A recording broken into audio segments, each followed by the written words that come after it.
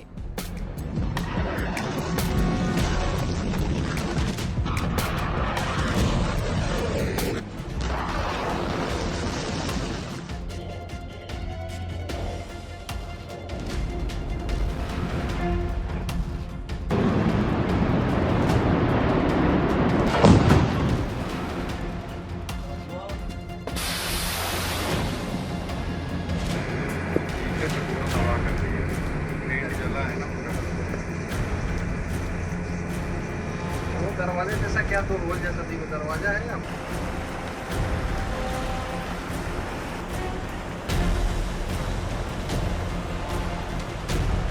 और सबसे बड़ा झटका दिया अमेरिका ने।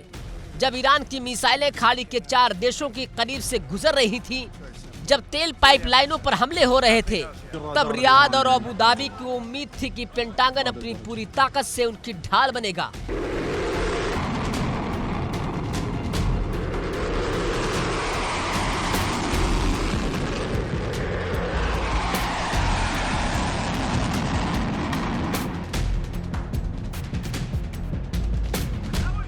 लेकिन वाशिंगटन ने क्या किया? अमेरिका ने अरब के तेल ठिकानों को बचाने के बजाय सबसे पहले इराक, सीरिया और जॉर्डन में मौजूद अपने अमेरिकी सैनिकों और सैनिक ठिकानों को सुरक्षित करना शुरू कर दिया। अरब देशों को समझ आ गया कि अमेरिका सिर्फ अपने सामरिक हितों की बलि चढ़ाने के लिए उन्हें मोहरा बना रहा है। यही वजह है कि सऊदी अरब, यूएई, कतर और ओमान ने अमेरिका का पल्ला झाड़ लिया है। ईरान के साथ सीधी बातचीत के खेमे को चुनना ही सबसे समझदारी का रास्ता माना।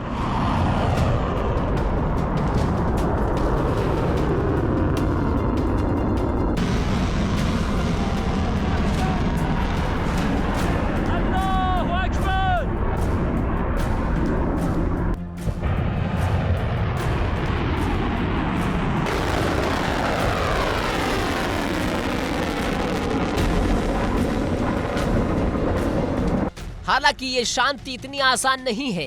एक तरफ जहां अरब के राजनयिक तेहरान के सामने 200 अरब डॉलर का प्रस्ताव लेकर खड़े हैं, वहीं दूसरी तरफ जमीन पर जंग का विस्तार रुकने का नाम नहीं ले रहा है। सऊदी अरब की वायुसेना आज भी इराक में मौजूद ईरान समर्थक सशस्त्र गुटों पर पलटवार कर रही है, क्योंकि जब तक तेहरान अपने प्रॉक्सी गुटों को पूरी तरह से नहीं रोकता, तब तक रियाद की तेल रिफाइनरियों पर खतरा मंडराता रहेगा। यानी खाड़ी देश इस वक्त दो धारी तलवार पर चल रहे हैं। एक हाथ से ईरान समर्थित लड़ाकों से बारूदी लोहा ले रहे हैं और दूसरी तरफ तेहरान को 200 अरब डॉलर का शांति पैकेज थमाकर युद्ध से बाहर निकलने का रास्ता खोज रहे हैं।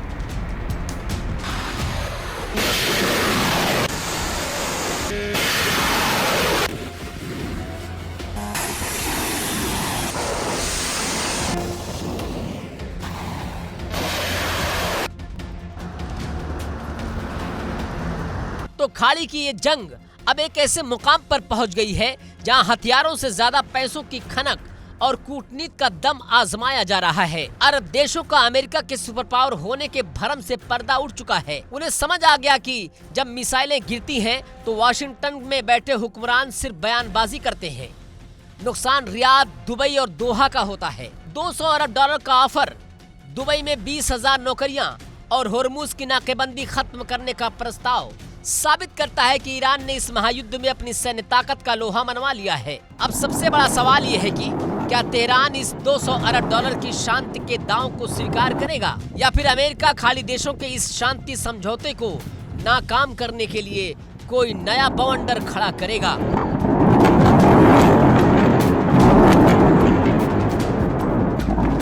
Bureau report, India daily 24x7।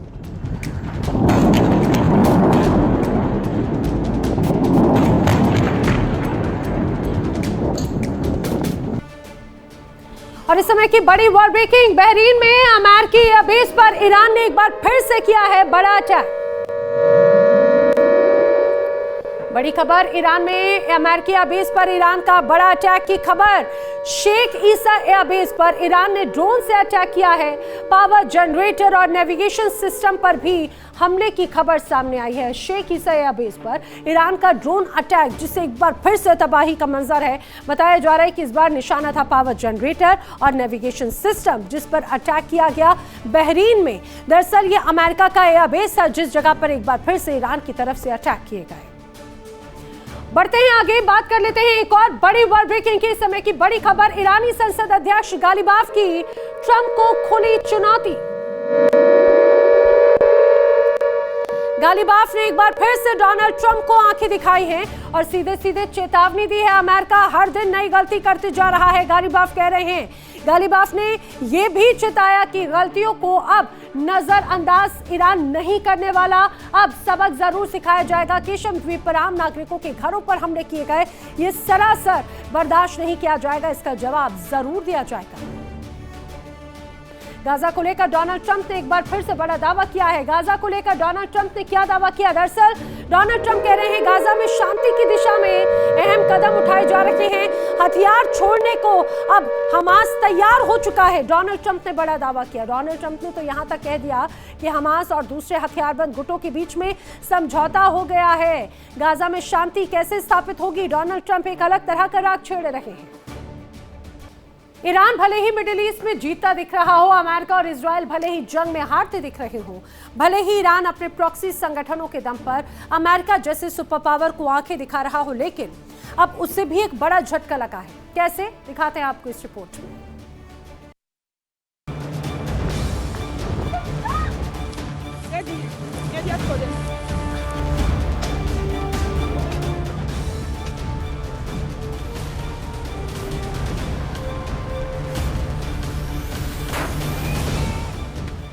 Gaza में बीते करीब 3 साल से इजराइल बारूद बरसा रहा है।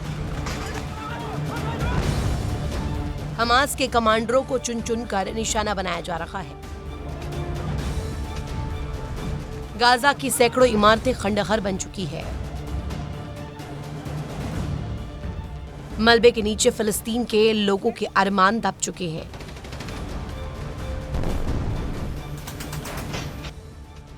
जबरदस्त तबाही और हजारों लोगों की मौत के बाद अब आखिरकार गाजा में शांति लौटने की उम्मीद जगी है, और ये उम्मीद ईरान के लिए बड़ा झटका साबित हो सकती है। राष्ट्रपति ट्रंप ने दावा किया कि गाजा में मौजूद हमास और दूसरे सशस्त्र संगठन अब हथियार डालने को तैयार हो गए।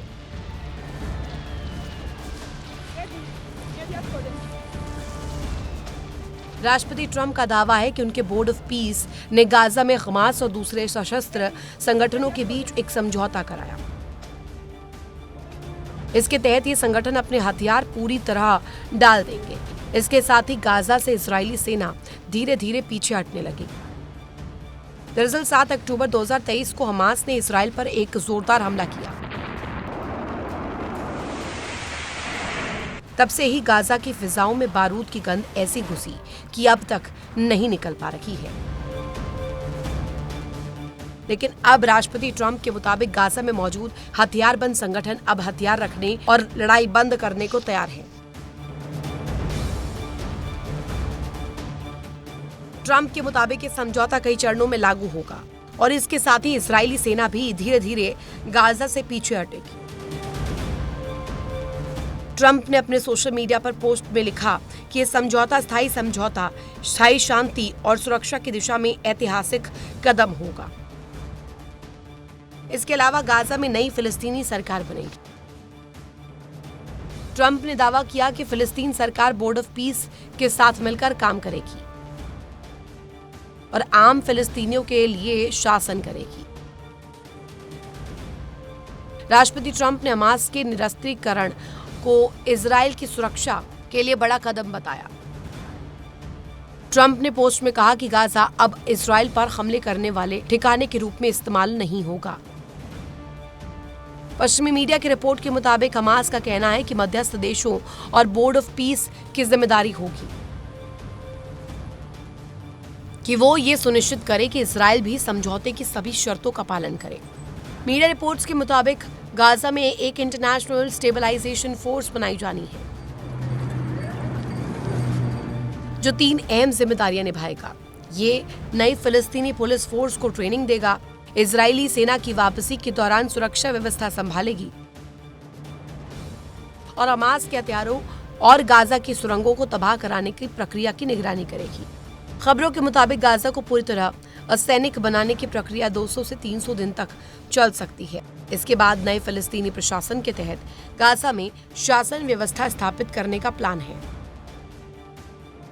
इस बीच हमास के वार्ता प्रतिनिधि मंडल के सदस्य गाजी हमाद ने कहा कि संगठन तभी समझौते पर अमल करेगा जब इजराइल भी अपनी सभी जिम्मेदारियां पूरी करेगा।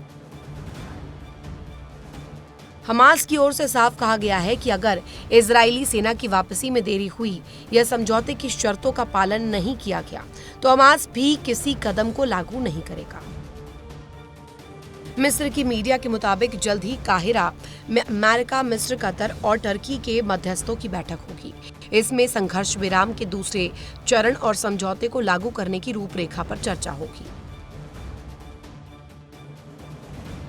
हमास के हथियार रखने के लिए तैयार होने को इजराइल की बड़ी जीत माना जा सकता है, यानी अब इजराइल की सेना का पूरा फोकस हिजबुल्लाह की ओर हो सकता है।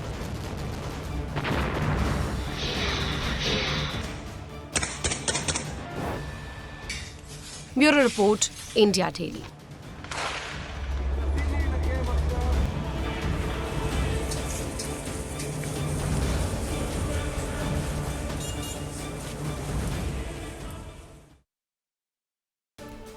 और आइए बढ़ते हैं इस समय की बड़ी वर्ल्ड ब्रेकिंग की तरफ। इस समय की बड़ी खबर, इजरायल ने हिजबुल्लाह की सुरंग को किया है पूरी तरह से तबाह।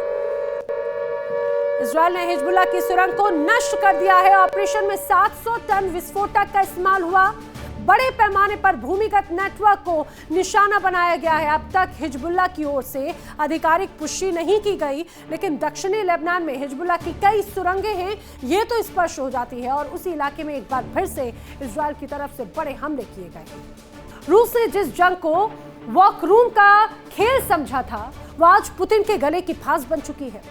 रूसी सेना ने बारूदी बारिश की तो यूक्रेन ने भी उसी आक्रामक अंदाज में पलटवार कर दिया। तबाही की तपिश से अब रूस का कोना कोना भी जल रहा है। पश्चिमी ताकतों की मदद से यूक्रेन की रीढ़ और मजबूत हो गई है, लेकिन ज़ेलेंस्की के इस दुस्साहस ने पुतिन के गुस्से को भड़का दिया। और अब पुतिन के इसी बारूदी गुस्से की आग यूक्रेन को और भी ज्यादा भयानक रूप से दहला रही है।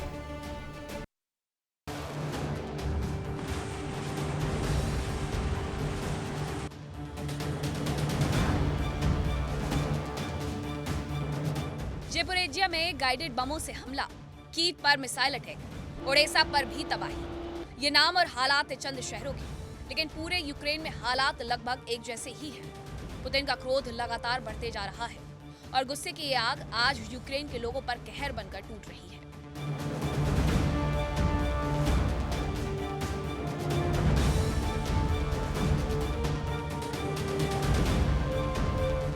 यूक्रेन के राष्ट्रपति ज़ेलेंस्की का आरोप है कि रूसी सेना लगातार आम लोगों को निशाना बना रही है। उनका कहना है कि रूस मासूम नागरिकों पर हमले करके खुद को जीता हुआ महसूस करता है। ज़ेलेंस्की ने इन हमलों को आतंक करार दिया।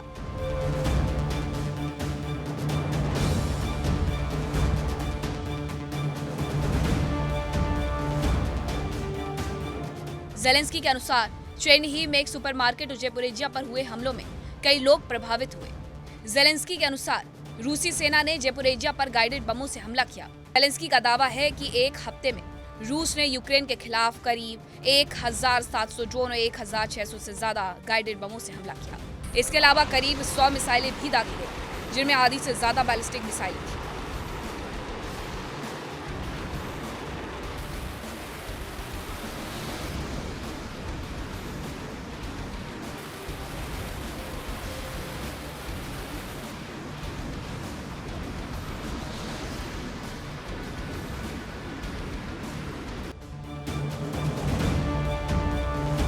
यूक्रेन में ये तबाही आम हो गई है। बीते 4 साल से ज्यादा समय से रूसी सेना की बारूदी बारिश बदस्तूर जारी है और अब ये बर्बादी और भी बढ़ रही है। माना जा रहा है कि यूक्रेन के जबरदस्त पलटवार से रूसी अर्थव्यवस्था को हुए नुकसान और यूरोपीय देशों से यूक्रेन को मिल रही मदद ने पुतिन का गुस्सा भड़का दिया है।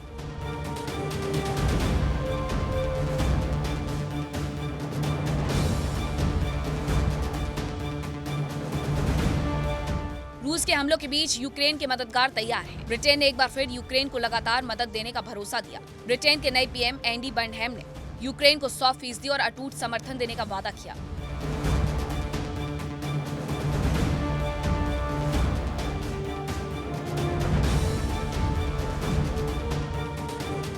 ब्रिटेन अब यूक्रेन को एक नए तरीके का हथियार देने जा रहा है, जो रूस के लिए बेहद खतरनाक हो सकता है। बताया जा रहा है कि ब्रिटेन यूक्रेन के साथ अपनी नई स्टोन क्लोन इलेक्ट्रॉनिक वॉरफेयर तकनीक साझा कर सकता है। ये ऐसी तकनीक है जो ड्रोन को दुश्मन की नजर से बचाने में मदद करती है। माना जा रहा है कि ब्रिटेन इसकी इंटेलेक्चुअल प्रॉपर्टी भी यूक्रेन के साथ साझा करेगा, ताकि यूक्रेन खुद बड़े पैमाने पर इसको बना सके।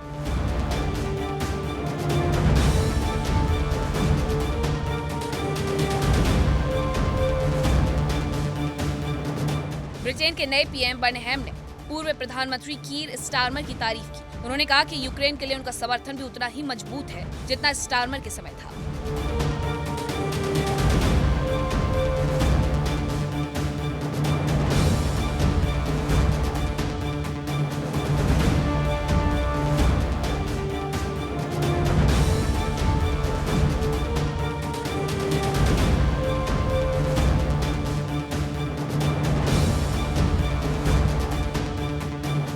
इससे पहले ब्रिटेन के नए पीएम के पद संभालने के पहले दिन ही रूस ने समंदर में जबरदस्त शक्ति प्रदर्शन किया था। ब्रिटेन के रक्षा मंत्रालय के अनुसार एक रूसी युद्धपोत ने ब्रिटिश तट के बेहद करीब अंतर्राष्ट्रीय जल क्षेत्र में लाइव फायर यानी गोलियों और मिसाइलों की लाइव ट्रेनिंग की प्रैक्टिस की। बताया जा रहा है कि रूसी युद्धपोत न्यूट्राशिमी ने प्लायमाउथ शहर से करीब 74 किलोमीटर दूर अंतर्राष्ट्रीय समुद्री क्षेत्र में ड्रिल की।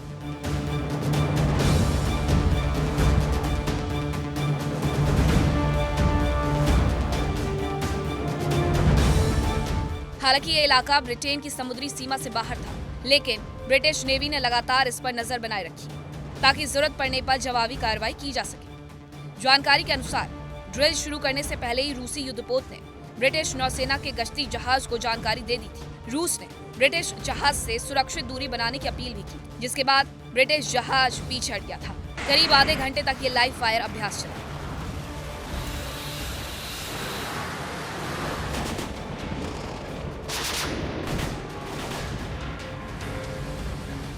रिपोर्ट्स कहती हैं कि ब्रिटेन के आसपास रूसी नौसैनिक गतिविधियां पिछले कुछ महीनों में लगातार बढ़ी हैं। पिछले महीने ब्रिटेन ने पहली बार इंग्लिश चैनल में रूस के तथाकथित शैडो फ्लीट के एक टैंकर को रोका था। इसी महीने एक अन्य रूसी युद्धपोत ने इंग्लिश चैनल में एक बोट के पास चेतावनी के तौर पर फायरिंग की थी। एक और बड़ी वॉर ब्रेकिंग, रूस ने यूक्रेन के खिलाफ एक और पैंतरा आजमाया है। रूस ने यूक्रेन के खिलाफ स्टारलिंक उपग्रहों को निष्क्रिय करने के लिए प्लान बनाया। सैटेलाइट किस तरह से तबाह की जाएंगी, बाकायदा प्लानिंग है। निष्क्रिय करने के लिए इलेक्ट्रॉनिक शील्ड की बाकायदा श्रृंखला बनाई है और उपग्रह को दबाने के लिए वोल्ना, तिराडा और टोबोल का इस्तेमाल भी किया जाएगा, ये दावा किया जा रहा है। यानी कि कहा जा रहा था कि किस रूप में जैसे आसमान से नजर रखी जा रही है और यूक्रेन जो मजबूत हो रहा है वो कहीं ना कहीं इसी स्टारलिंक सैटेलाइट्स की वजह से है। तो अब रूस ने उसका भी एक कहा जाए कि तोड़ निकाल लिया है, परेशानी का सबब बनता हुआ नजर आता है। आक्रमण में फिलहाल इतना ही। देश दुनिया की तमाम बड़ी खबरें आगे भी जारी हैं। देखिए इंडिया डेली 24/7 अब आपकी स्मार्ट टीवी पर।